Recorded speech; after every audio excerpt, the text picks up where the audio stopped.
ஒரு பயணி SRS travel மீது கடுமையான அதிருப்தியை வெளிப்படுத்தியுள்ளார்.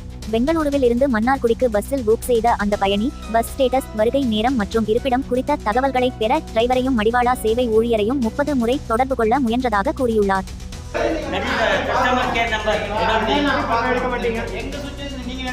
சரிங்க, நாங்க பாத்துறோம்.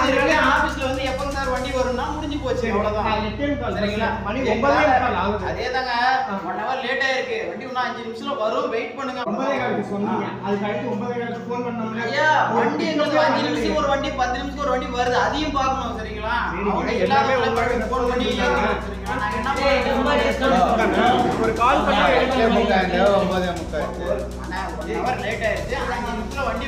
மேலும் டிரைவர் நம்ப வழங்க மாட்டோம், எங்களுக்கு மற்ற வேலைகள் உள்ளன என்று கூறியதன் மூலம் அவர்கள் தங்களின் செயல்முறையை நியாயப்படுத்தினர். பிறகு எஸ்ஆர்எஸ் டிராவல் ஊழியர்களில் ஒருவர் மிக மோசமாக நடந்து கொண்டு பிரதான சாலையில் மற்ற பயணிகள் அனைவரும் பார்த்தபடி அந்த பயணியுடன் அவமானமாக பேசினார். இது பயணிக்கு மேலும் மன அழுத்தம் ஏற்படுத்தியது. குறிப்பாக அந்த பயணியுடன் ஒரு சிறு குழந்தை இருந்ததால் குழந்தை பயந்து அழுதது.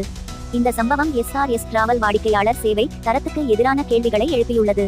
இந்த அனுபவம் மிகவும் மோசமானது என்று பயணி தெரிவித்ததுடன் மேலாளர்கள் உடனடி நடவடிக்கை எடுத்து சேவைகளை மேம்படுத்த வேண்டும் என்று வலியுறுத்தினார்.